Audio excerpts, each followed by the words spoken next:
1900,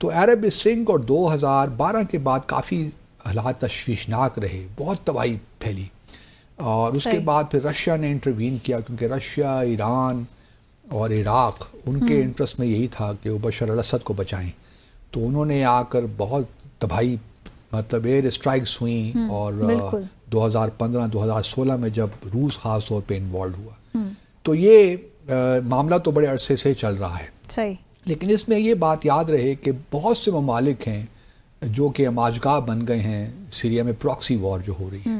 ایک طرف ایران ہے، یمن اب کہہ لیجیے آپ جو ہوتھیوں کے انڈر ہے، روس ہے اور عراق، اور جو ان کی حزب اللہ جو تھی لیبنان میں، ان کی سپورٹ حاصل تھی بھرپور طریقے سے بشار الاسد کو۔ اگر 2016 کے بعد جو باغی ہیں وہ بھی ایک الگ کہانی ہے، کیونکہ یہ پہلے القاعدہ اور ISS کے ہی لوگ تھے جو کہ اس وقت لڑ رہے تھے بشار الاسد کے ساتھ، لیکن یہ جو حزب اللہ کی پوری سپورٹ تھی، بلکہ حزب اللہ کے فائٹرز بھی جاتے رہے ہیں شام میں صدر بشار الاسد کی سپورٹ میں۔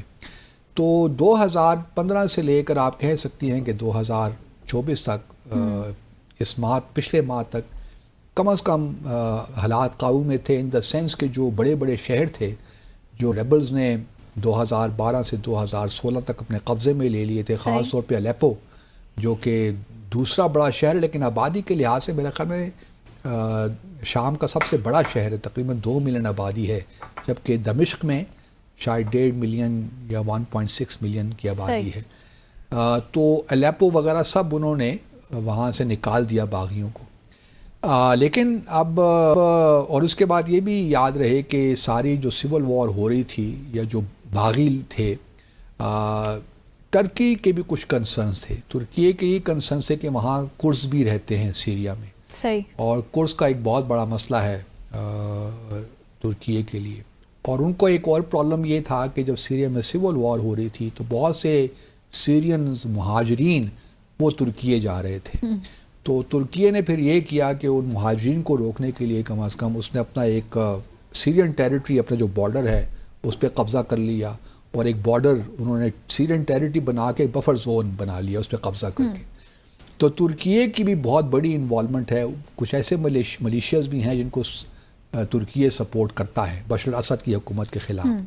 تو یوں کہہ لیجئے کہ ایک طرف ایران، روس، عراق ہیں، اور دوسری جانب گلف کنٹریز ہیں، سعودی عربیہ، ترکی، امریکہ اور اسرائیل، یہ ایک لحاظ سے آپ تقسیم کر سکتی ہیں، لیکن ان کے اندر بھی مختلف جو ہیں، کیونکہ کرز جو ہیں نا وہ اس میں بھی کوئی مختلف اختلافات ہیں۔ اب کرز جو ہیں سیریا میں ان کو امریکہ سپورٹ کر رہا ہے، اور جس علاقے میں کرز رہتے ہیں وہاں پہ تقریباً 900 امریکی ٹرپس ابھی بھی وہاں موجود ہیں سیریا میں۔ اسی طرح ترکی نے اپنی جو ایک ہے وہاں پہ، کیونکہ یہ القاعدہ اور ISS کے باغی لوگ تھے جو کہ ISS کی حکومت بنانا چاہتے تھے سیریا میں، جس طرح انہوں نے عراق میں بھی کیا تھا، اگر آپ کو یاد ہو، موصل وغیرہ میں۔ تو اس میں ان کا انٹرسٹ یہی تھا کہ کسی طریقے سے ترکی کے ساتھ مل کر کچھ ہم بشار الاسد کے خلاف حکمت عملی اپنائیں۔ تو اس میں ان کو پہلے تو اتنی کامیابی نہیں ہوئی، کیونکہ حزب اللہ بھرپور طریقے سے کھڑا ہوا تھا۔ اب معاملہ کچھ یہ ہے، اور اس دوران یہ بھی یاد رہے کہ پچھلے 2011 سے تقریباً آپ سمجھ لیجئے کہ CIA، بلکہ ایک تھنک ٹینک ہے امریکہ کا، اس کی رپورٹ ہے کہ ہر سال CIA تقریباً $1 بلین امداد دے رہے ہیں تمام باغیوں کو، نوئنگ دا فیکٹ کہ یہ القاعدہ سے ہیں یا ISS سے ہیں۔ اب انہوں نے اپنے آپ کو تھوڑا سا اس سے الگ کیا ہے، ایک نیا، ایک آپ کہہ لیے نئی جماعت ایک بنی ہے، جس سے وہ کہتے ہیں حیات تحریل الشام، HTS، اس کو یہ نام دیا انہوں نے۔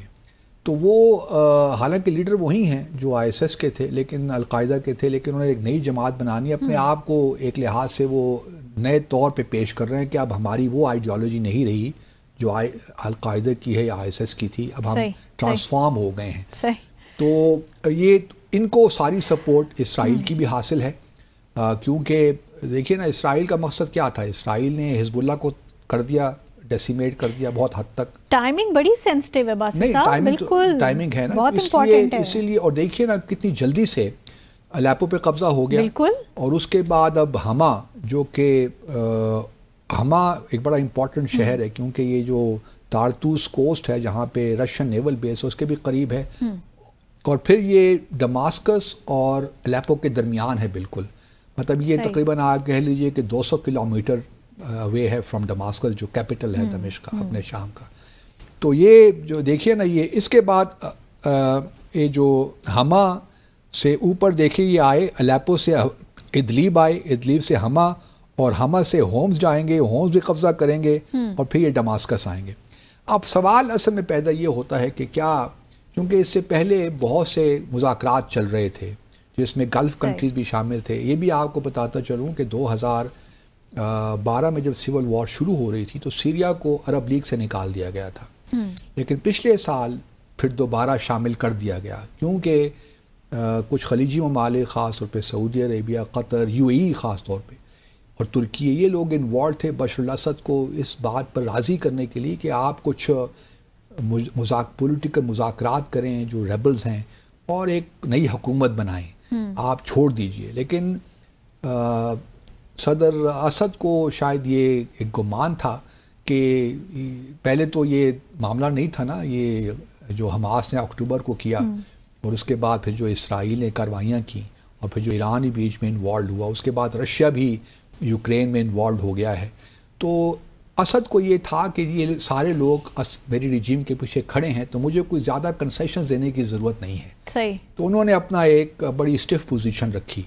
لیکن جب یہ اسرائیل کو یہ موقع مل گیا کہ اس نے، کیونکہ دیکھیے حزب اللہ کو جتنی بھی آتی ہے نا سپلائی آرمز کی ایران کی جانب، ساری سیریا سے آتی ہے.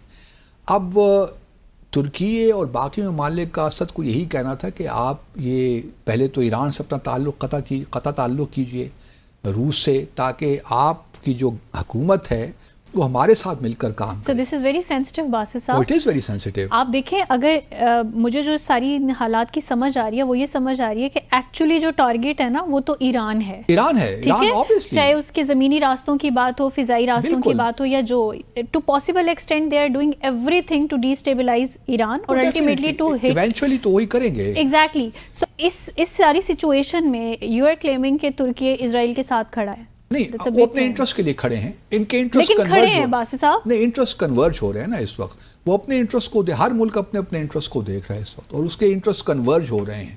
میں نہیں کہتا کہ یہ تو حالات مزید سینسٹیو ہو جائے، اسی لیے ایک کھچڑی سی بنی ہوئی ہے نا شام میں اس وقت.